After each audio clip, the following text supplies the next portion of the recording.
વડનગર તાલુકાના છાપલિયા ગામે ગ્રામસભા યોજાઈ વિકાસના મુદ્દાઓ પર ઉગ્ર ચર્ચાઓ કરવામાં આવી। વડનગર તાલુકાના છાપલિયા ગામે આશાપુરા માતાજીના મંદિરના પટાંગણમાં ગ્રામસભાનું આયોજન કરવામાં આવ્યું હતું। લાંબા સમય બાદ યોજાયેલી આ ગ્રામસભામાં ગામના વિકાસને લગતા વિવિધ પ્રશ્નો અને રજૂઆતો અંગે વિસ્તૃત ચર્ચા કરવામાં આવી હતી। ગ્રામસભામાં ખાસ કરીને પાણીની સમસ્યા, નવા બોરની જરૂરિયાત, પંચાયતનું નવું મકાન કઈ જગ્યાએ બનાવવું તેમજ ગામના વિકાસલક્ષી કાર્યો અંગે ગ્રામજનોએ પોતાની રજૂઆતો કરી હતી। પંચાયતના મકાન માટે યોગ્ય સ્થળની પસંદગી મુદ્દે ગ્રામજનોએ પોતાના મંતવ્યો રજૂ કરતા ચર્ચા પણ જોવા મળી હતી। ગામના યુવાનો દ્વારા ક્રિકેટ ગ્રાઉન્ડ તથા રમતગમત અને સ્પોર્ટ્સ પ્રવૃત્તિ માટે ઉપયોગી બને તેવા વિશાળ મેદાનની માંગણી કરવામાં આવી હતી।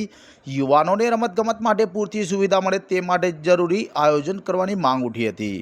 ગ્રામસભા દરમિયાન એક મુદ્દો ચર્ચાનું કેન્દ્ર બન્યો હતો। ગામના વડીલો અને ગ્રામજનોએ જણાવ્યું કે આ અગાઉ સરપંચોના કાર્યકાળ દરમિયાન આ પ્રકારની વ્યાપક ગ્રામસભાનું આયોજન થયું ન હતું।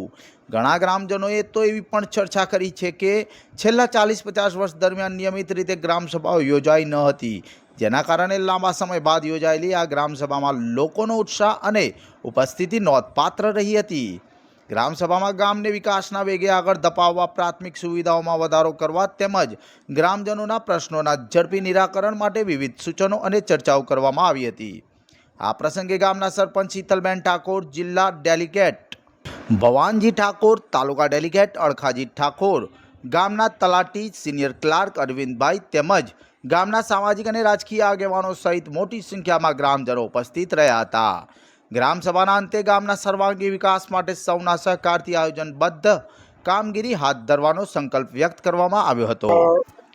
જે ગ્રામસભા સરકારશ્રીના ધારાધોરણ મુજબ રાખવામાં આવેલી એની અંદર આજે ગ્રામ પંચાયતના જે મુખ્ય પ્રશ્નો હોય, પાણીનો છે, ગટર લાઈન, એના વિશે ચર્ચા કરી અને પોઝિટિવ નિકાલ પણ કરવામાં આવ્યો બધા પ્રશ્નોનો। આગામી આયોજનમાં સમાવેશ કરી અને કામોનો નિકાલ કરવામાં આવશે।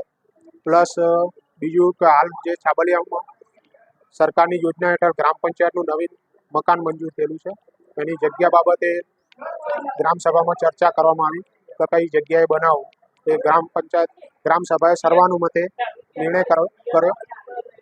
બીજો એક પ્રશ્ન હતો રમતગમતના મેદાન બાબતે યુવાનોને, તો એ બાબતે પણ ગ્રામસભાએ પોઝિટિવ હકારાત્મક નિર્ણય આપી અને યોગ્ય વ્યવસ્થા કરવા માટે નક્કી કર્યું।